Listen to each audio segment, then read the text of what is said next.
Hello everyone, hope आप सारे बहुत अच्छे होंगे। देखिए, जेई फर्स्ट अटेम्प्ट आप लोग दे चुके हैं, अब बोर्ड का पेपर आपके सामने है। अब यहां पर बोर्ड के ठीक बाद में फिर जेई का सेकंड अटेम्प्ट और आईआईटी एडवांस का पेपर भी है। नीट वाले बच्चों के लिए नीट का पेपर है। तो यहां पर आके हम थोड़ा सा कंफ्यूज हो जाते हैं कि हम सारी चीजों को एक साथ मैनेज कैसे करें। सर, अगर बोर्ड के ऊपर कंप्लीटली फोकस करते हैं तो जेई मेंस छूट जाता है, और जेई मेंस को अगर हम टारगेट करके चल रहे हैं, नीट को अगर टारगेट करके चल रहे हैं, तो सर बोर्ड के पेपर की तैयारी पूरी नहीं हो पाती। राइट, तो इसका एक बहुत अच्छा सॉल्यूशन है। ये जो टाइम पीरियड है, इस टाइम हमें एक पार्ट बहुत अच्छे से करना है, वो है एनसीईआरटी की एग्जाम्पलर प्रॉब्लम। एनसीईआरटी की एग्जाम्पलर प्रॉब्लम ऐसी प्रॉब्लम्स हैं जो आपको बोर्ड के लिए भी बहुत बेनिफिट देती। अब देखो, लास्ट ईयर सीबीएसई का जो फिजिक्स का पेपर था वो एक डिफिकल्ट एंड पे था, और लास्ट टू लास्ट ईयर भी अगर आप पेपर देखेंगे तो एक अच्छा पेपर रहता है हमारा बोर्ड का एग्जाम। तो बोर्ड का पेपर भी ऐसा नहीं है कि बिल्कुल डायरेक्ट क्वेश्चन है, उसमें भी कुछ अच्छे क्वेश्चन हमें मिल जाते। तो उसके लिए भी हमें एनसीईआरटी एग्जाम्पलर जरूरी चाहिए, और जेई और नीट के लिए भी एनसीईआरटी एग्जाम्पलर हमें जरूरी चाहिए। तो एनसीईआरटी एग्जाम्पलर एक ऐसा पार्ट है जिसको इस टाइम पे हमें हर हाल में पूरा कर लेना चाहिए, और टाइम मिले तो 12th के साथ साथ 11th का एनसीईआरटी एग्जाम्पलर भी निपटा दे तो नीट और जेई के लिए भी एक अच्छा कवरेज हमारा हो जाता है, और बोर्ड के लिए भी बड़ा अच्छा काम हो जाता है। तो उसी सीरीज में आज हम आपके साथ डिस्कस करने वाले हैं चैप्टर 2 का एमसीक्यू वाला पार्ट, एमसीक्यू फर्स्ट टाइप और एमसीक्यू सेकेंड टाइप। और देखेंगे थोड़ा लैंग्वेज में स्ट्रेस रखते हुए कि किस तरह की लैंग्वेज एनसीईआरटी यूज करती है क्वेश्चंस में, जिससे हमें क्वेश्चन को अटेम्प्ट करना थोड़ा सा आसान हो जाता है। नया क्वेश्चन हमारे सामने आता है तो हम लैंग्वेज को अच्छे से समझ पाते हैं। एनसीईआरटी इसलिए भी बड़ी इंपॉर्टेंट बुक है। देखिए, जहां रिफ्रेशर इतनी मोटी मोटी होती है, एनसीईआरटी पतली से बुक है, लेकिन एनसीईआरटी में सब दिया है, सब दिया है। तो एनसीईआरटी एग्जाम्पलर कम प्रॉब्लम में भी वो चीज हमें इंडिकेट कर देती है, वो चीज हमें बताती है जहां पर हमें मिस्टेक होती है, जिन पॉइंट्स को हमें ध्यान रखना होता है। तो बहुत कम नंबर ऑफ प्रॉब्लम्स हम उस चीज को भी यहां पर एनसीईआरटी एग्जाम्पलर के साथ क्लियर करने वाले हैं। तो स्टार्ट करेंगे एनसीईआरटी एग्जाम्पलर का चैप्टर 2 एमसीक्यू 1 टाइप। 1 टाइप में सिंगल आंसर है, और 2 टाइप में हमें मालूम है मल्टी चॉइस आ जाते हैं, एक से ज्यादा आंसर आ जाते हैं। तो बड़ा अच्छा एनसीईआरटी का ये कंपाइलेशन है, बहुत ही अच्छा ब्यूटीफुल सा कंपाइलेशन है। ध्यान से क्वेश्चन सॉल्व करते हैं। तो देखिए, अब जैसे पहला क्वेश्चन आपके सामने है, अगर इस क्वेश्चन को हम देखें तो हमें कह रहे हैं कैपेसिटर 4 माइक्रोफैरड। ये 4 माइक्रोफैरड का कैपेसिटर है, 10 ओम के रेजिस्टेंस के साथ सीरीज में एक बैटरी लगी हुई है और एक रेजिस्टेंस लगा। हालांकि यहां पे क्वेश्चन में एक चीज और लिखी हुई है कि internal resistance of the battery is 2.5 volt वाली बैटरी का इंटरनल रेजिस्टेंस भी हमें गिवन है 0.5 ओम, जबकि यहां बना नहीं रखा है। तो अगर इसको सर्किट में हम बना दें, 0.5 ओम लिख दें तो और अच्छा हो जाता। अब देखो, एक ही क्वेश्चन में कितने सारे कॉन्सेप्ट इन्होंने आपको सिखाए। हमें मालूम है कि जिस सर्किट में कैपेसिटर लगा होता है, डीसी में बैटरी के साथ जब भी कैपेसिटर लगाते हैं तो कैपेसिटर वाली ब्रांच से कोई करंट पास हो नहीं सकती। तो यहां से कोई करंट इधर पास होने वाली नहीं है। तो जो भी करंट बैटरी से आएगी वो करंट नीचे वाली ब्रांच में से पास होती है। अब यहां पे इसका इंटरनल रेजिस्टेंस दिया हुआ है। तो देखो, इंटरनल रेजिस्टेंस देने से आपको उन्होंने क्या समझाने की कोशिश करी कि टर्मिनल पोटेंशियल डिफरेंस और ईएमएफ अलग अलग चीज है, क्योंकि जब बैटरी का अपना इंटरनल रेजिस्टेंस है तो कुछ पोटेंशियल बैटरी खुद ही खा जाने वाली है। यस, इसमें से कुछ वोल्टेज अंदर ही ड्रॉप होने वाली है। तो यहां अगर हम इसका नाम रख लें ए बी, तो ए बी का जो टर्मिनल पोटेंशियल है वो 2.5 वोल्ट नहीं रहने वाला है। ये इस क्वेश्चन में ही आपको समझाना चाह रहे हैं। तो अगर हम इस लोअर सर्किट को कंसिडर करके करंट आई फाइंड करना चाहें तो आई हम बड़े आराम से इस सर्किट की करंट को निकाल सकते हैं। टोटल ईएमएफ है हमारा 2.5 volt, EMF upon R plus R आपको लगाना है 2.5 अपॉन 2 प्लस 0.5, और ये आ गया 1 एम्पियर। राइट, अब ये 1 एम्पियर करंट क्योंकि सेल में से पास हो रहे हैं, तो जो सेल का इंटरनल रेजिस्टेंस है उसके कारण कुछ वोल्टेज अंदर ड्रॉप हो जाएगी, और ए और बी का अगर हम पोटेंशियल डिफरेंस निकालेंगे तो वो हमारा ई माइनस आई आर से कैलकुलेट किया जाए। ई कितना है? ई तो सर दे रखा था 2.5 वोल्ट, आई 1 और आर 0.5, तो ये हमारा आ गया 2 वोल्ट। तो वी ए बी हमारा 2 वोल्ट। अब देखो, एक ही क्वेश्चन है, एक ही क्वेश्चन में उन्होंने आपको इंटरनल रेजिस्टेंस का इफेक्ट भी एक्सप्लेन कर दिया, I equal to E upon R plus R लगाना भी सिखा दिया, और ये भी बता दिया कि AB के साथ अगर ये पैरेलल में लगा भी हुआ है जिसमें कोई करंट पास नहीं हो सकती क्योंकि कैपेसिटर कनेक्टेड है, तो उस केस में EMF इसके पैरेलल में नहीं आएगा, पोटेंशियल डिफरेंस VAB इसके पैरेलल में आएगा। तो अगर आप इस कैपेसिटर की वोल्टेज देखना चाहें तो AB के बराबर होनी चाहिए। क्यों? क्योंकि इसमें तो कोई करंट पास ही नहीं हो रहा है, इसमें कोई करंट पास ही नहीं हो रहा है, तो रेजिस्टेंस की वोल्टेज तो जीरो ही हो गई। क्यों जीरो हो गई? फिर से लिख देते हैं, क्योंकि यहां पर I जीरो है। तो जो भी AB का पोटेंशियल डिफरेंस है वो सारा हमारे कैपेसिटर के अक्रॉस आ गया। तो PD अक्रॉस कैपेसिटर कितनी हो गई? PD across capacitor is equal to VAB equal to 2 volt, right. तो चार्ज कितना हो गया? Charge is CV, C equals to, yes, C equals to 4 और V equals to 2, 4 into 2 8 micro coulomb. Yes, unit पे भी ध्यान रखना।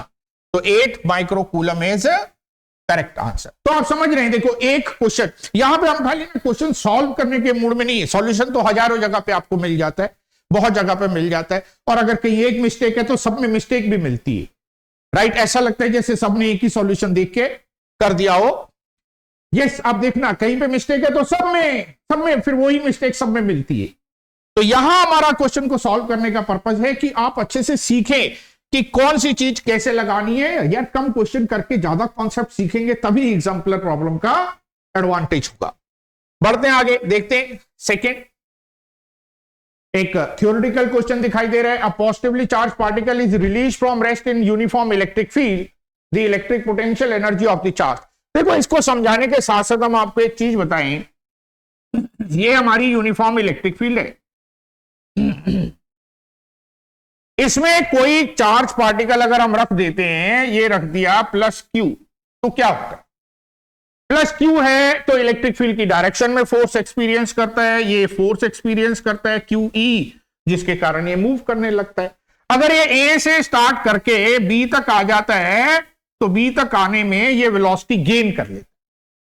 वेलोसिटी जो B पर होगी वो A से बड़ी होगी, इसका मतलब इसने काइनेटिक एनर्जी गेन कर ली, काइनेटिक एनर्जी गेन कर ली। जब हमने सबसे पहली बार ये सिचुएशन देखी, जब पढ़ते थे, हम बड़ा कंफ्यूज हुए कि इसने काइनेटिक एनर्जी ली कहां से, क्या इलेक्ट्रिक फील्ड इस पे काम कर रही है? यार देखो बड़ा सोचने वाला पार्ट है, क्या इलेक्ट्रिक फील्ड इस पे काम कर रही है? आंसर है यस, इलेक्ट्रिक फील्ड इस पे काम कर रही है। अगर इलेक्ट्रिक फील्ड इस पे काम कर रही है तो इलेक्ट्रिक फील्ड की एनर्जी कम होनी चाहिए, लेकिन इलेक्ट्रिक फील्ड तो यूनिफॉर्म है, इलेक्ट्रिक फील्ड तो कम नहीं हो रही है। तो यहां पर कौन वर्क कर रहा है वो हमें ध्यान से समझना है। तो जब ए पोजीशन पे आप है ना, तो इसके पास जो पोटेंशियल एनर्जी है वो है आपकी Q charge into potential energy, और बी पर अगर हम इसकी पोटेंशियल एनर्जी देखें तो बी पर इसकी पोटेंशियल एनर्जी है V, और पोटेंशियल ए से बी पे जाने पे फॉल कर रहा है, पोटेंशियल ए से बी पे जाने पे फॉल कर रहा है। एक्चुअल में इसमें इलेक्ट्रिक फील्ड इस पे काम नहीं कर रही है, इसने खुद एनर्जी रखी हुई थी, ये अपनी पोटेंशियल एनर्जी को काइनेटिक एनर्जी में कन्वर्ट कर रहा है। काइनेटिक एनर्जी गेन और पोटेंशियल एनर्जी लॉस एग्जैक्टली बराबर होने वाला है, ये हमारा कॉन्सेप्ट है पोटेंशियल एनर्जी लॉस के, ये बराबर होने वाला, ये कॉन्सेप्ट है। तो जब भी चार्ज पार्टिकल इलेक्ट्रिक फील्ड के अंदर चलता है, अपने आप चलता है, इलेक्ट्रिक फील्ड के फोर्स के कारण चलता है, तो उस केस में वो पार्टिकल अपनी पोटेंशियल एनर्जी का लॉस करता है और वो पोटेंशियल एनर्जी काइनेटिक एनर्जी में कन्वर्ट होने लगती है। इलेक्ट्रिक फील्ड पे कोई इफेक्ट नहीं पड़ता। The electric potential energy of charge, yes, potential energy of charge decrease कर रही है, remains a constant because electric field is uniform. Answer is no, electric field uniform रहती है लेकिन पोटेंशियल एनर्जी कांस्टेंट नहीं है, ये रॉन्ग स्टेटमेंट है। Increases because charge moves along the electric field, wrong है। काइनेटिक एनर्जी इंक्रीज करती है क्योंकि फोर्स लग रहा है और ये एक्सेलरेट हो रहा है, वेलोसिटी बढ़ती है, पोटेंशियल एनर्जी नहीं बढ़ती है। Decreases because charge moves along the electric field, true statement है। Decreases because charge moves opposite to the electric field, wrong statement है। तो सी वाला जो है वो हमारा करेक्ट आंसर है और ये इसका कंप्लीट कॉन्सेप्ट हमने आपको एक्सप्लेन कर दिया। आगे बढ़े और देखें क्वेश्चन नंबर 3। क्या कह रहे हैं क्वेश्चन नंबर 3?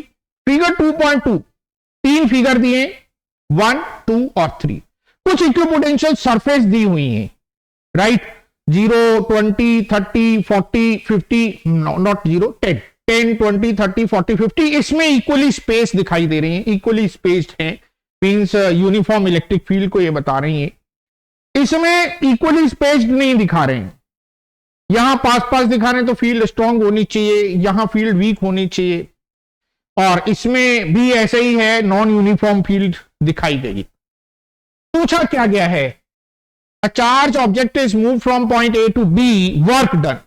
भाई work done in electric field, हमारे पास इलेक्ट्रिक फील्ड का एक बड़ा अच्छा कॉन्सेप्ट है। एक इलेक्ट्रिक फील्ड कैसी है? ये इलेक्ट्रोस्टैटिक। इलेक्ट्रोस्टैटिक फील्ड होती है कंजर्वेटिव फील्ड। कंजर्वेटिव में फील्ड में जो वर्क होता है वो पाथ डिपेंडेंट तो होता ही नहीं है, वो तो सीधा सीधा क्या होता है, पोटेंशियल एनर्जी के टर्म्स में हम डिफाइन कर लेते हैं, Q into potential difference. This is the work done and this is the kinetic energy gain. अब ए से बी कितना पोटेंशियल डिफरेंस है? यस, 20 और 40, 40 वोल्ट माइनस 20 वोल्ट, 20 वोल्ट का डिफरेंस है, और ये बढ़ रही है पोटेंशियल एनर्जी, राइट? ये पोटेंशियल एनर्जी बढ़ रही है।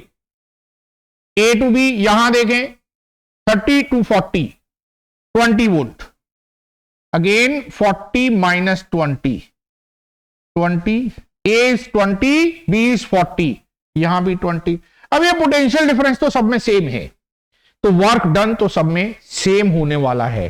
Work done in figure 1 is greatest, झूठ बोल रहे हैं। Work done in figure 2 is least, ये भी झूठ बोल रहे, दोनों स्टेटमेंट झूठे, क्योंकि पोटेंशियल डिफरेंस सब में 20 वोल्ट है, तो 20 वोल्ट का मतलब है वर्क डन सब में सेम रहने वाला है। लोअर पोटेंशियल से हायर पोटेंशियल, तो इसको पॉजिटिव चार्ज को हम लेके जाएंगे धक्का देके, तो इसकी पोटेंशियल एनर्जी बढ़ेगी, हमें वर्क करना पड़ेगा, लेकिन तीनों केसेस में इक्वल वर्क करना पड़ेगा। तो work done is same in figure 1, 2 and 3, तो सी इज द करेक्ट आंसर। तो ऑप्शन सी जो है इसका करेक्ट आंसर है। तो देखो, एक खाली पोटेंशियल के टर्म्स में वर्क भी पूछ सकते थे ना, 3 डायग्राम देके पूछा। 3 डायग्राम में आपको क्या क्या सिखा दिया? अगर सरफेस के बीच में गैप बराबर है तो यूनिफॉर्म फील्ड है, यहां पर नॉन यूनिफॉर्म फील्ड है, जहां पास है वहां फील्ड स्ट्रांग होती, जहां दूर दूर है वहां फील्ड वीक होती। हमें यह भी सिखा दिया कि अगर पोटेंशियल डिफरेंस सेम है, फील्ड नॉन यूनिफॉर्म भी है, तब भी वर्क बराबर ही करना पड़ेगा। तो ये एनसीईआरटी की ब्यूटी है, राइट? एक क्वेश्चन में एक नहीं 3-3, 4-4 कॉन्सेप्ट आपको समझा देते हैं, जिससे फर्दर जब आप क्वेश्चन करने लगो तो यस, उसमें से किसी भी कॉन्सेप्ट का क्वेश्चन है आप कर सकते हैं। The electrostatic potential on the surface of charge conducting sphere is 100। 2 statements are made. ये रहा जी, ये एक कोई कंडक्टर है, इसका पोटेंशियल कितना दे रखा है? 100 वोल्ट दे रखा है। 2 स्टेटमेंट दी गई। At any point inside the sphere, at any point inside the sphere electric field is 0। ये पहला स्टेटमेंट है। At any point inside the sphere electrostatic potential is 100 volt. Potential inside is 100 volt. अब भैया आप सबको मालूम है, कंडक्टर इक्वी पोटेंशियल होता है, कंडक्टर के अंदर इलेक्ट्रिक फील्ड 0 होती है, कंडक्टर के सारे पॉइंट का पोटेंशियल सेम होता है जो कंडक्टर की सरफेस का है। किस कंडीशन में? जब कोई पोटेंशियल डिफरेंस हम अप्लाई ना करें। आप कंडक्टर के अक्रॉस पोटेंशियल डिफरेंस अप्लाई करके करंट को फ्लो कर सकते हो, पार्ट इज करंट इलेक्ट्रिसिटी वाला पार्ट। लेकिन इलेक्ट्रोस्टैट्स में जब तक हम पोटेंशियल डिफरेंस मेंटेन नहीं करेंगे, कोई भी इलेक्ट्रिक फील्ड नहीं आएगी। रीजन बीइंग, ई जो है वो minus dV by D r है, और डीवी बाय डी आर अगर 0 है तो ई 0 रहने वाला है। देखिए क्या कहते हैं, which of the following is correct? S1 is true, S2 is false, झूठ। S1 and S2 both false, झूठ। S1 is true, S2 is also true, yes. And S1 is the cause of S2। अब दोनों तरह से आप देख सकते हो, पोटेंशियल डिफरेंस 0 है इसलिए इलेक्ट्रिक फील्ड नहीं है, इलेक्ट्रिक फील्ड 0 है इसलिए पोटेंशियल डिफरेंस नहीं है। दोनों चीजें आप देख सकते हो। तो yes, this C is the correct statement. Independent नहीं है, दोनों रिलेटेड है, क्योंकि ई जो है वो minus dV by D r है, तो इसलिए ई 0 है, तो वी हमारा कांस्टेंट रहने वाला है। तो सी वाला जो है वो करेक्ट आंसर है। Equipotentials at a great distance from a collection of charge whose total sum is not zero। यहां हम आपको एक कॉन्सेप्ट बताते हैं। देखो, ये जो टोटल चार्ज का सम होता है ना, इसको हम बोलते हैं मोनोपोल मूवमेंट। क्या बोलते हैं? Monopole movement. अब अगर summation q i x i cap plus q i y i j cap अगर हम देखते हैं तो इसको हम बोलते हैं डाइपोल मूवमेंट, राइट। इसी तरह से क्वाड्रपोल मूवमेंट, ऑक्टापोल मूवमेंट, सारे मूवमेंट हम डिफाइन करते हैं। हमारे कोर्स में 2 ही हैं तो हम 2 की बात करते हैं। देखो, अब आपको याद आ रहा होगा कि सर हमने तो पढ़ा था 2 इक्वल अपोजिट चार्ज होते हैं तो वो डाइपोल होता है, एक प्लस क्यू और एक माइनस क्यू, तो सर हमने तो पढ़ा था ये डाइपोल होता है। बिल्कुल ठीक पढ़ा आपने। ये आइडियल डाइपोल होता है, आइडियल, राइट। ये आइडियल डाइपोल है। आइडियल डाइपोल के केस में मोनोपोल मूवमेंट 0 है। जो मोनोपोल मूवमेंट होता है ना, मोनोपोल मूवमेंट, इसकी जो इलेक्ट्रिक फील्ड होती है वो 1/r² के साथ वेरी करती है और इसकी जो इलेक्ट्रिक फील्ड होती है वो 1/r³ के साथ वेरी करती है, राइट। ये एडिशनल इंफॉर्मेशन हमें थोड़ी ध्यान रखनी है। अब यहां पे क्या कह रहे हैं? यहां कह रहे हैं equipotentials at a great distance from a collection of charge. क्योंकि यहां पर मोनोपोल मूवमेंट नॉन जीरो दिया गया है, तो अगर ये आपके डिफरेंट चार्ज डिस्ट्रीब्यूशन है Q1, Q2, Q3 और ये कोई पॉइंट है, ये R बहुत बड़ा है कंपेयर टू Rij। Rij क्या हुआ? Distance between these particles. R जो है उसके कंपेयर में बहुत बड़ा है। R is very greater than Rij के मोड से बहुत बड़ा है R, मैग्नीट्यूड है ओनली। तो इस केस में ये सारे चार्जेस को हम एक पॉइंट चार्ज से रिप्लेस कर सकते हैं। इस केस में इन सारे चार्जेस को किससे रिप्लेस कर सकते हैं? एक सिंगल पॉइंट चार्ज से रिप्लेस कर सकते हैं। तो अगर इसको एक सिंगल पॉइंट चार्ज से रिप्लेस कर दें, दैट इज सिग्मा QI, ये रिप्लेस कर दिया और ये R रह गया, तो पॉइंट चार्ज की तरह काम करने लगेगा। तो it behaves like a point charge. तो करेक्ट आंसर हमारा क्या हो जाएगा? स्फीयर। पॉइंट चार्ज की इक्विपोटेंशियल सरफेस स्फीयर होती है। लाइन चार्ज की इक्विपोटेंशियल सरफेस क्या होती है? यस, सिलेंडर होती है, राइट। किसी भी चार्ज से इंफिनिटी डिस्टेंस पे चले जाएं तो इक्विपोटेंशियल सरफेस हमारी क्या हो जाती है? प्लेन हो जाती है। तो equipotential at a great distance from a collection of charge whose total sum is not zero, point charge मानते हुए हम ये मान के चल रहे हैं कि ये हमारी स्फेरिकल सरफेस हो जाएगी। इसी में अगर इस ग्रेट डिस्टेंस की जगह इंफिनिटी लिखा होता तो फिर स्फीयर नहीं रहती, फिर कैसा भी डिस्ट्रीब्यूशन हो फिर हमारा आंसर हो जाता plates. But here is spheres. देखें इसको भी क्या कह रहा है ये। A parallel plate capacitor is made of 2 dielectric blocks in series. One of dielectric constant K1 and the K2 D1 और D2 thickness दी हुई है। Arrangement can be thought as a dielectric slab of thickness and effective dielectric constant. तो basically क्या पूछ रहे हैं? Basically कह रहे हैं इन दोनों डाइलेक्ट्रिक स्लैब को हटा के एक सिंगल डाइलेक्ट्रिक वाली स्लैब रखनी है। उस डाइलेक्ट्रिक वाली स्लैब का डाइलेक्ट्रिक कांस्टेंट आपको बताना। अगर इन दोनों का कंबाइंड इफेक्ट देखें C, तो भाई ऊपर A epsilon not K1 upon D1, ये इसकी कैपेसिटी है, और दूसरे की A epsilon not K2 upon D इसकी कैपेसिटी। दोनों को एक से रिप्लेस कर दिया। ये थिकनेस इन्होंने ले ली D1 प्लस D2 और डाइलेक्ट्रिक कांस्टेंट की। इसकी कैपेसिटी कितनी हो जाएगी? K A epsilon not upon D1 plus D2। तीनों, इसकी कैपेसिटी अलग से लिखी गई, इसकी अलग से लिखी गई और इस पूरे की लिखी। अब अगर हम ध्यान से देखें, इधर से अगर हम चलते हैं तो ये दोनों सीरीज में आएंगे एक के बाद एक। तो इन दोनों का सीरीज कॉम्बिनेशन ये होना चाहिए। तो सीरीज कॉम्बिनेशन में 1/c1 प्लस 1/c2 होता है, लगा देते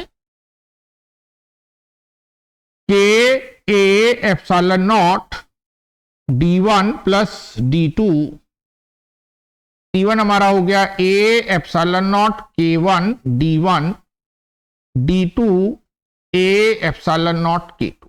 लिख दी सारी वैल्यूज, कुछ कैंसिल होता है तो कैंसिल कर लेते हैं। A epsilon not, A epsilon not, A epsilon, ये कैंसिल हो गया। के हमें निकालना है तो इधर एलसीएम लेते हैं, k1 k2, d1 k2 plus d2 k1।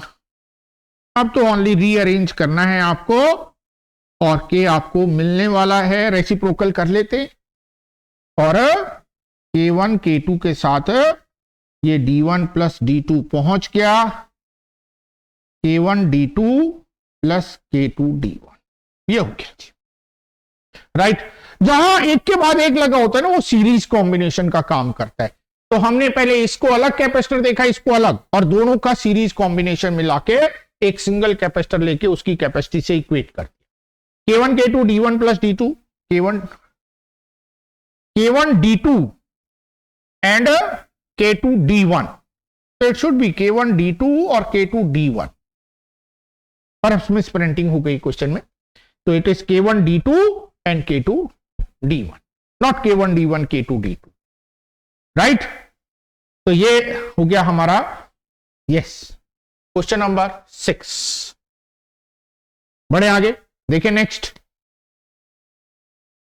Yes, तो देखो ओनली 6 1 आंसर वाले क्वेश्चन, लेकिन उस 6 में कम से कम 10 12 15 कॉन्सेप्ट इन्होंने हमें समझा दी। यही एनसीईआरटी की ब्यूटी है, यही एनसीईआरटी की खास बात है कि कम क्वेश्चन करके आप ज्यादा सीख जाते। राइट, तो एमसीक्यू 2 देखते हैं, 2.7। अब मल्टी चॉइस है, एक से ज्यादा आंसर हो सकते हैं। Consider a uniform electric field in z direction then potential is. देखो इलेक्ट्रिक फील्ड बताई गई है यूनिफॉर्म, और वो भी बताई गई है जेड डायरेक्शन में। इलेक्ट्रिक फील्ड इज यूनिफॉर्म और वो भी बताई गई है किसमें, जेड डायरेक्शन में। तो जेड डायरेक्शन की इलेक्ट्रिक फील्ड को लेकर हमें काम करना है। जेड डायरेक्शन में इलेक्ट्रिक फील्ड हमें बताई गई है, और जो हमारी इक्विपोटेंशियल सरफेस होती हैं वो हमेशा इलेक्ट्रिक फील्ड के परपेंडिकुलर होती है। राइट, इसका मतलब कोई भी प्लेन यहां पे ले लें, वो इक्विपोटेंशियल होगा। ये जेड है तो ये एक्स, ये वाई, तो कोई भी ऐसा प्लेन जो एक्स वाई के पैरेलल है वहां पर पोटेंशियल सेम रहने वाला है। ये हमारा इक्विपोटेंशियल सरफेस होने वाली है। क्या होने वाली है? ये इक्विपोटेंशियल सरफेस होने वाली, इक्विपोटेंशियल ये होने वाली। देखिए आंसर, इन ऑल स्पेस, नहीं भाई सारे स्पेस में नहीं, अलग अलग जगह फील्ड अलग अलग होने वाली है। ये अलग सरफेस है तो यहां पोटेंशियल अलग होने वाला है। इस पूरी सरफेस का पोटेंशियल सेम है, लेकिन डिफरेंट सरफेस का पोटेंशियल डिफरेंट है for any x for given Z. ये अगर जेड हमारा कांस्टेंट हो गया, गिवन जेड का मतलब है जेड इज कांस्टेंट, और जेड कांस्टेंट है तो ये प्लेन आ गया। इस प्लेन में कोई भी पॉइंट ले लें, सबका पोटेंशियल सेम है।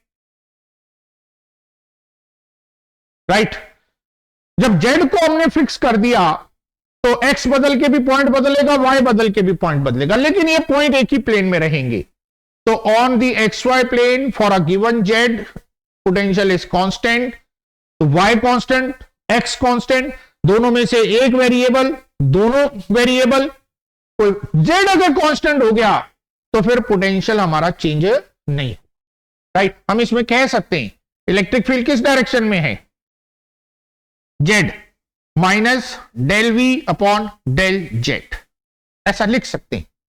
इससे हमें पता लगेगा कि वी जो है वो ओनली जेड का फंक्शन है। राइट, ई एक्स और ई वाई दोनों जीरो हैं, ई एक्स जीरो है, ई वाई जीरो है, तो V does not depend upon x y, x y पे वी की डिपेंडेंस नहीं है। राइट, मैथमेटिकली भी देख सकते हैं, थियोरेटिकली भी देख सकते हैं। क्लियर हो गया? यस, बड़े आगे। 2.8. Equipotential surfaces are closer in regions of large electric field compared to the regions of lower electric field. Equipotential surface और electric line of forces similar property दिखाती है. जैसे लाइन ऑफ फोर्सेस आप draw करते हैं, ये लाइन ऑफ फोर्सेस हैं, जहां लाइन ऑफ फोर्सेस पास होती हैं वहां पे फील्ड स्ट्रांग होती है. तो electric field is stronger at A compare to B. इसी तरह से इक्विपोटेंशियल सरफेस का होता है. अगर हम इक्विपोटेंशियल सरफेस ये ड्रॉ करके दिखाएं आपको, ये 40, ये 30, ये 20 वोल्ट.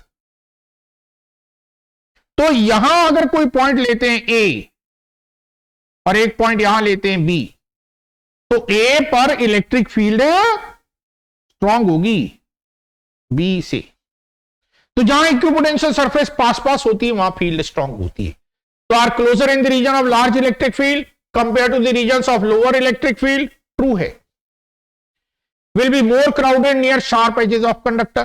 देखो कंडक्टर की जो हम बात करते हैं, नॉर्मली हम कहते हैं, नॉर्मली क्या कहते हैं सर? नॉर्मली तो कहते हैं charge uniformly distributed on conductor. लेकिन उसके साथ साथ एक और इंपॉर्टेंट पॉइंट, पॉइंटेड कंडक्टर से चार्ज की लीकेज जल्दी स्टार्ट होती, राइट? तो पॉइंटेड कंडक्टर पर सिग्मा हाई हो जाता है. तो sigma is high at sharp edges. Conductor की जो शार्प एज होती है ना, जैसे कॉम शेप कंडक्टर अगर हम लेते हैं तो उसकी एजेस पे सिग्मा हाई रहता है. और इलेक्ट्रिक फील्ड होती है सिग्मा अपॉन एप्सिलॉन. कंडक्टर की इलेक्ट्रिक फील्ड होती है सिग्मा अपॉन एप्सिलॉन नॉट. तो इलेक्ट्रिक फील्ड स्ट्रांग है तो इक्विपोटेंशियल सरफेस ज्यादा क्राउडेड होंगी. Will be more crowded near regions of large charge density. भाई शार्प एज पे भी चार्ज डेंसिटी ज्यादा हो गई, इसीलिए ज्यादा क्राउडेड है. तो देखो एक थ्योरेटिकल क्वेश्चन में कितने सारे कॉन्सेप्ट हमें सिखाए. हमें पहले इक्विपोटेंशियल सरफेस का आइडिया सिखाया, राइट? नहीं आता तो हम सिलेक्ट नहीं कर पाएंगे. फिर हमें बताया कि कंडक्टर में चार्ज जिसको हम यूनिफॉर्मली डिस्ट्रीब्यूटेड बोलते हैं वो एक्चुअली यूनिफॉर्मली डिस्ट्रीब्यूटेड नहीं होता. रेडियस ऑफ कर्वेचर के साथ वेरिएशन होता है. जहां रेडियस ऑफ कर्वेचर छोटा हो जाता है, शार्प पॉइंट बन जाता है, वहां पे ज्यादा चार्ज स्टोर होता है. ज्यादा चार्ज स्टोर होगा, ज्यादा चार्ज स्टोर होगा तो ज्यादा इलेक्ट्रिक फील्ड होगी, ज्यादा इलेक्ट्रिक फील्ड होगी तो इक्विपोटेंशियल सरफेस क्राउडेड होंगी. तो बी और सी दोनों इंटर रिलेटेड है, दोनों एक दूसरे को बता रहे. तो बी एंड सी दोनों यहां पर करेक्ट है. तो ए, बी एंड सी तीन ऑप्शन इसमें हमारे करेक्ट है. बढ़े आगे. Work done to move charge along equipotential surface from A to B. भाई work done, work done can not be defined as, भाई work done to move charge Q potential difference V A B के बराबर होता है, right? और properly लिखें तो W A to B अगर हम देखेंगे तो होता है q V B minus V A. तभी तो लिखते हैं ना माइनस क्यू डेल्टा वी, क्योंकि इधर अगर ए माइनस बी लिखेंगे तो माइनस साइन आ जाएगा. ये वर्क होता है. इसी को हम ऐसा भी लिखते आए हैं E equal to minus D V by D R, और इसी से डी वी हमारा हो जाता है minus E D R dot A to B, A to B. तो potential difference A to B E dot DL होता है. तो भैया ये तो हमारा करेक्ट है, मस्ट बी डिफाइंड एज.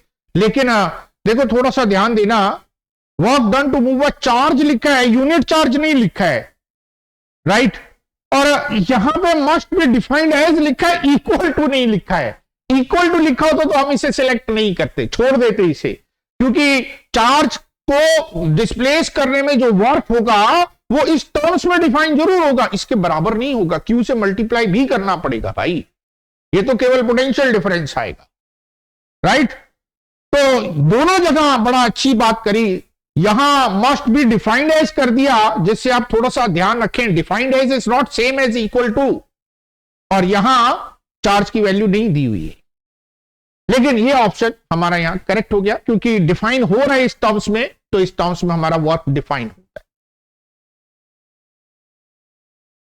अब अलोंग एन इक्विपोटेंशियल सरफेस, अब ये तो इक्विपोटेंशियल सरफेस की बात करें भाई, इक्विपोटेंशियल में तो पोटेंशियल का चेंज नहीं होता, तो जब ये इंटीग्रल सॉल्व करेंगे तो ये जीरो ही आने वाला है। व्हाई? क्योंकि electric field is always perpendicular to d r, E is perpendicular to d r, equipotential surface में दोनों परपेंडिकुलर हैं, इसलिए ये वैल्यू जीरो होने वाली है। अगर पोटेंशियल डिफरेंस जीरो हो गया तो वर्क तो करना नहीं पड़ेगा, ये आंसर होगा, right. Can have a non zero value, देखो यहां again can have a non zero value, मतलब अगर हम श्योर नहीं हो लेकिन किसी केस में अगर नॉन जीरो आ सकता है तो ये वाला ऑप्शन भी बन जाता, लेकिन इक्विपोटेंशियल सरफेस में किसी केस में नॉन जीरो नहीं आ सकता है, हमेशा जीरो ही आने वाला है, तो कभी भी ये वाला ऑप्शन हमारा नहीं हो सकता। B and C, these two are the correct answer, right. 2.10 in a region of constant potential, भाई कांस्टेंट पोटेंशियल का मतलब है V इक्वल्स टू कांस्टेंट और dV by dr equals to 0 implies E equals to 0। The electric field is uniform, झूठ है, नहीं हो ही नहीं सकती भाई, पोटेंशियल कांस्टेंट का मतलब इलेक्ट्रिक फील्ड हो ही नहीं सकती, जीरो होनी चाहिए, electric field is zero. There can be no charge inside the region, देखो अगर कहीं कोई चार्ज आ गया तो गॉस लॉ से फील्ड भी जरूर आएगी, राइट, तो ये भी ट्रू है, there can be no charge inside the region. The electric field shall necessary change if charge is placed outside the region, outside the region का अंदर कोई इफेक्ट होगा या नहीं होगा वो हम नहीं कह सकते, क्योंकि ये रीजन कहां से बनाया गया, कांस्टेंट पोटेंशियल वाला, मे बी कंडक्टर के अंदर का एक रीजन हो, तो आउटसाइड वाले चार्ज से अंदर फिर फील्ड नहीं जनरेट होगी, तो the electric field shall necessary change is not correct, it may change, it may not change depending upon the region, right. आप समझिए, इलेक्ट्रिक फील्ड शेल लिखा हुआ है, शेल, अगर मे लिखा होता ना तो हम इसको सिलेक्ट करते, यहां शेल लिख दिया, नेसेसरी लिख दिया, नेसेसरी तो चेंज नहीं होगी, it may change, it may not change depending upon the region, अगर ये रीजन कंडक्टर के अंदर है तो बाहर वाले चार्ज से इस रीजन में इलेक्ट्रिक फील्ड चेंज नहीं होगी, क्योंकि बाहर वाला चार्ज कंडक्टर के अंदर इलेक्ट्रिक फील्ड जनरेट नहीं करता, नेट इलेक्ट्रिक फील्ड जनरेट नहीं करता, तो B and C are the correct answer. बन गई ना बात, चलें आगे, यस बढ़ते आगे, देखते हैं नेक्स्ट। यस, कैपेसिटर का रीडिस्ट्रीब्यूशन ऑफ चार्ज पर बेस्ड ये क्वेश्चन है।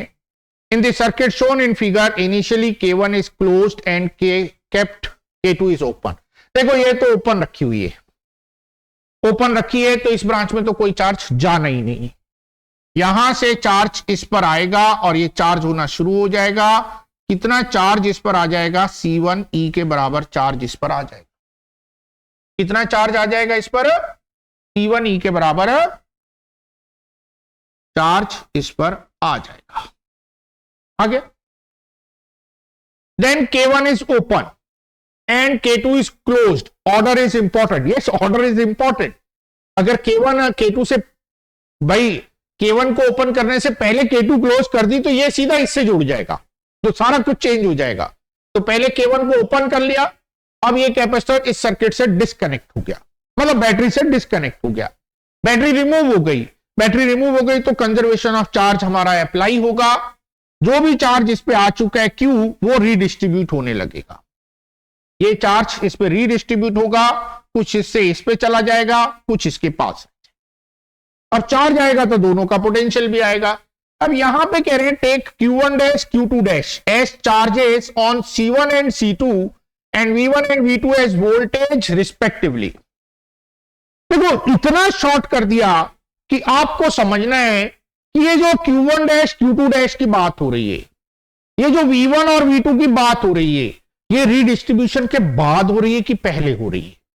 अब यहां तो डैश लगाया, तो डैश तो सिंबल इंडिकेट करता है कि बाद की बात हो रही है, तो हम ये मान के चलेंगे कि ये भी बाद वाले पोटेंशियल हैं और ये बाद वाले चार्ज, जो इनिशियल चार्ज आया वो C1E आ चुका है, वो हमें मालूम।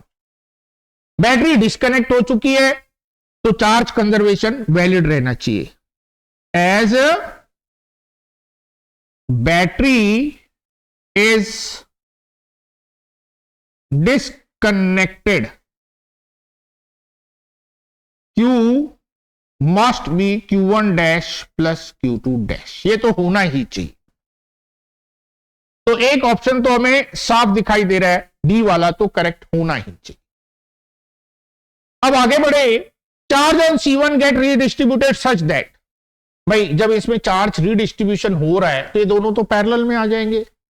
तो as C1 and C2 are parallel, as C1 and C2 are in parallel, so V1 must be equals to V2,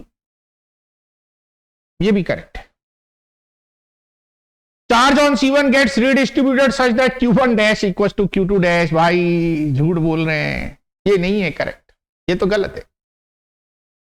हाँ, फाइनल चार्ज का जो सम है वो इनिशियल चार्ज के बराबर है।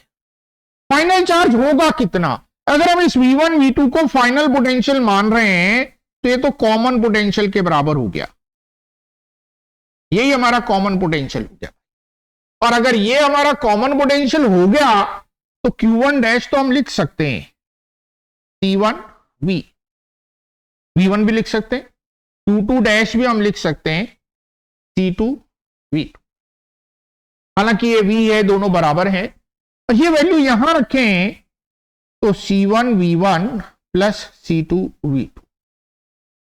तो भाई देखो ये ऑप्शन हमारा बिल्कुल करेक्ट ऑप्शन है, but neither the NCERT and nor anywhere else is given this as the correct answer.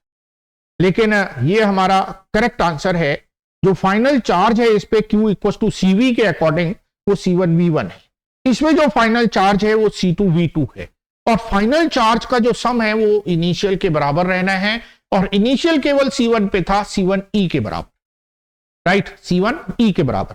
अब अगर कुछ देर के लिए हम ये कहें कि सर नहीं, ये इस बैटरी का कुछ इंटरनल रेजिस्टेंस है, तब भी कोई प्रॉब्लम नहीं है। अगर इसका इंटरनल रेजिस्टेंस भी होगा तब भी इस पर जो इनिशियल चार्ज आएगा वो C1 E के ही बराबर आएगा, C1 V के बराबर नहीं आएगा, क्योंकि जब ये फुल्ली चार्ज हो जाता है, ये फुल्ली चार्ज हो जाता है तो उस केस में यहां पर कोई करंट फ्लो नहीं करती, और अगर कोई करंट फ्लो नहीं करती तो राइट। अगर हम ये बोलें कि in the circuit shown in figure initially K1 is closed and K2 is open, then K1 is open and K2 is closed. अब यहां पर एक चीज है, ये K1 जब हमने ओपन करी तो कितने टाइम तक क्लोज रखी थी? क्या हमने कैपेसिटर को फुल्ली चार्ज नहीं होने दिया था? अगर कैपेसिटर को फुल्ली चार्ज नहीं होने दिया तो फिर ये Q C1 E के बराबर नहीं आया होगा, फिर जो भी चार्ज इस पे आया होगा वही रिडिस्ट्रीब्यूट हो गया होगा। ओनली इन दैट केस हम C को रिजेक्ट कर सकते हैं, लेकिन ऐसा कहीं नहीं लिखा गया है कि K1 क्लोज करने के बाद कैपेसिटर फुल्ली चार्ज नहीं हुआ। अगर कैपेसिटर फुल्ली चार्ज नहीं हुआ तो हमें क्वेश्चन में बताएं, नहीं बताया गया तो हम यही मान के चलेंगे कि K1 क्लोज करने पर कैपेसिटर फुल्ली चार्ज हो जाता है, क्योंकि इस तरह के क्वेश्चन जेईई मेंस ने, इवन IIT एडवांस ने बहुत पूछे हुए हैं, बोर्ड में भी बहुत बार पूछा हुआ है। तो भाई इसमें कोई दो राय नहीं कि C वाला भी करेक्ट ऑप्शन होना चाहिए, राइट। बन गई ना बात, अच्छे से समझ गए कॉन्सेप्ट, राइट। केवल एक ही केस में ये वाला रॉन्ग हो सकता है, जब हम कहें कि हमारा कैपेसिटर फुल्ली चार्ज ही नहीं हुआ। भाई वो क्यों नहीं हुआ? वो तो चार्ज होगा, जब आप K1 को क्लोज कर दोगे तो फुल्ली चार्ज होगा, उसको तो चार्ज होने में कोई घंटे तो लगने नहीं है, वो तो माइक्रो सेकंड के अंदर अंदर चार्ज हो जाएगा। वो आपको इक्वेशन मालूम नहीं है चार्जिंग की, राइट। चलो माइक्रो नहीं, मिली सेकंड ले लेगा, मिली सेकंड नहीं, कुछ सेकंड ले लेगा, लेकिन ऐसा नहीं कि K1 क्लोज करने के बाद हम कहें कि ये चार्ज नहीं हुआ तो हमने इसलिए C1 ही नहीं लेना। तो दैट इज नॉट ट्रू। तो C must be the correct answer, right.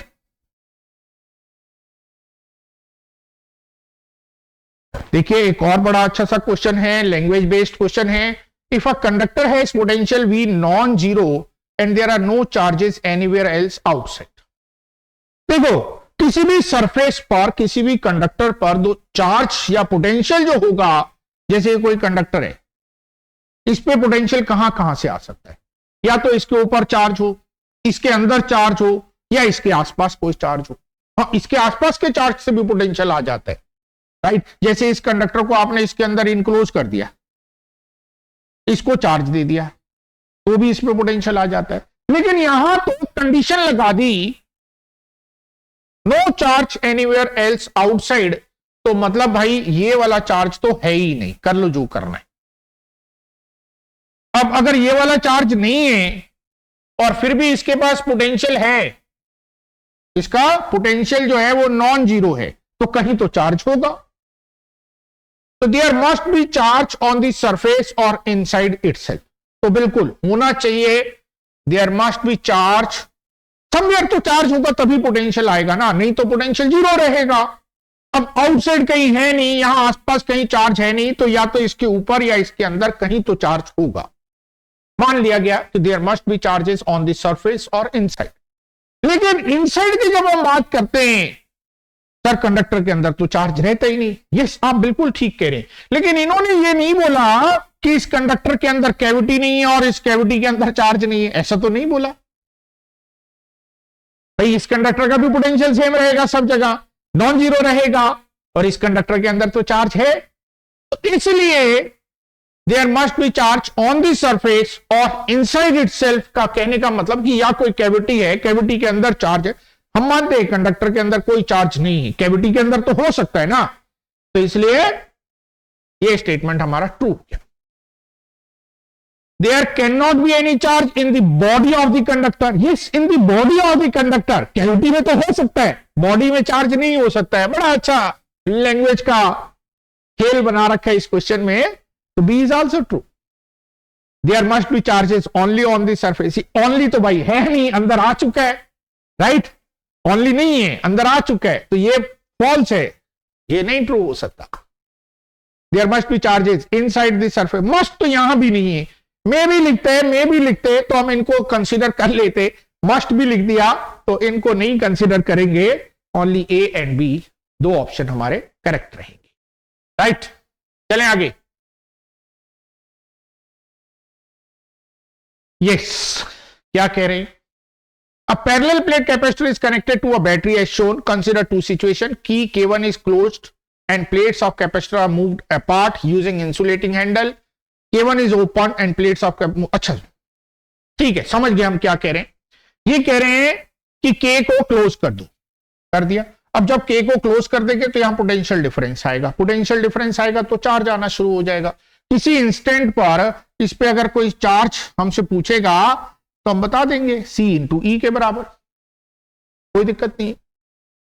इन्होंने कहा इंसुलेटिंग हैंडल, यस, क्योंकि पोटेंशियल डिफरेंस है, तो अगर आपने यहां पर कंडक्टिंग हैंडल ले लिया या डायरेक्ट हाथ से पकड़ के इसको सेपरेट किया तो इसका चार्ज हमारी बॉडी में फ्लो कर जाएगा, इसलिए इंसुलेटिंग हैंडल लेके हमें ये काम करना है। प्लेट्स आर मूव्ड अपार्ट, इसकी प्लेट्स को दूर कर रहे हैं, कर दिया, तो इसकी कैपेसिटी पे क्या इफेक्ट पड़ेगा? A epsilon not upon D, D बढ़ा रहे हैं तो सी कम होगा, सी कम हो गया तो क्यू भी कम होगा। K is kept closed, plate of capacitor are moved apart using insulating handle। A part में ये हो रहा है। B में क्या है? K is open, K open कर दिया, पहले तो क्लोज किया था भाई, राइट। ये नहीं कि शुरू से ओपन है, पहले क्लोज किया था, अब ओपन कर दिया, तो भाई ओपन कर दिया तो इसके पास केवल चार्ज रह गया।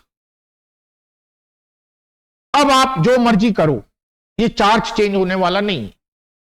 तो key is open and plates of capacitor are moved apart, तो बी वाले में फिर से सी को डिक्रीज किया, क्यू तो सेम रहेगा, तो V equals to Q by C, V increase होने लगेगा। Choose the correct option. In a Q remain same but C changes. नहीं भाई, C भी कम हो रहा है, Q भी कम हो रहा है, तो ये तो झूठ है। बोल झूठ बहुत बोलते हैं भाई, स्टेटमेंट वाले टाइप में क्वेश्चन में बहुत झूठ बोलते हैं। V remain same but C changes, B की बात कर रहे हैं, बी की, वी रिमेन सेम नहीं भाई, ये भी झूठ बोल रहे हैं, V increases C decreases, V remain same but Q changes, yes C और क्यू चेंज हो रहा है, यहां बैटरी कनेक्टेड है तो वी तो कांस्टेंट रहने वाला है, उसको तो हम लिखें या ना लिखें ये ट्रू स्टेटमेंट हो गया। Q remain same hence V changes, Q remain same Q same hence V changes, yes V increases, ये भी ट्रू हो गया। तो सी एंड डी दो स्टेटमेंट हमारे करेक्ट है, राइट। तो अब देखो आप, अभी हम 2.13 पर आ गए हैं और हमारे ख्याल से एक दो और होंगे ज्यादा से ज्यादा, लेकिन every type of concept, yes every type of concept, equipotential surface से रिलेटेड, वर्क से रिलेटेड, कैपेसिटर से रिलेटेड, सब इसमें डिस्कस कर दिया। तो एनसीईआरटी की ये ब्यूटी है, yes NCERT is very beautiful in that way कि शॉर्ट में कम क्वेश्चन के साथ सारी चीज रिवाइज करा देती है। और ये जो टाइम है ये हमारा टाइम है यस एनसीईआरटी एग्जाम्पलर करने का, जिसमें बोर्ड भी हमारा अच्छे से फोकस होता है और कॉम्पिटिटिव एग्जाम भी हमारी रीच में बने रहते हैं। कॉम्पिटिटिव के लिए जो हम पढ़ के आए हैं वो भी नहीं भूलते हैं, कॉन्सेप्ट्स हमें याद रहते हैं। लास्ट में thank you for watching this video. Comment करके बताओ इस एग्जाम्पलर के साथ अगर आपको कुछ भी और चाहिए है, कुछ और आप सीखना चाहते हैं तो हम उस चीज को ये आने वाले 10 डेज में फोकस करें। कुछ पर्टिकुलर टॉपिक जो आपको डिफिकल्ट लगते हैं अगर आप वो पढ़ना चाहते हैं तो आप हमें बताइए, हम नेक्स्ट वीडियोस में उन टॉपिक को कंसिडर करने लगेंगे, क्योंकि बोर्ड में जो ये 15-20 दिन है बोर्ड की तैयारी के लिए बहुत अच्छा यूटिलाइज हम इसका कर सकते हैं, राइट। तो कमेंट कीजिए क्या चीज आपको और रिक्वायर्ड है। एग्जाम्पलर प्रॉब्लम हम कोशिश करेंगे कि कंप्लीट आपको करा दी जाए पेपर से पहले, राइट। तो सब्सक्राइब कीजिए और शेयर कीजिए चैनल को ज्यादा से ज्यादा अपने बंधुओं के साथ, दोस्तों के साथ, जिससे हमें भी मोटिवेशन मिलता रहे। मिलते हैं फिर नेक्स्ट में, तब तक के लिए बाय बाय एंड थैंक्स।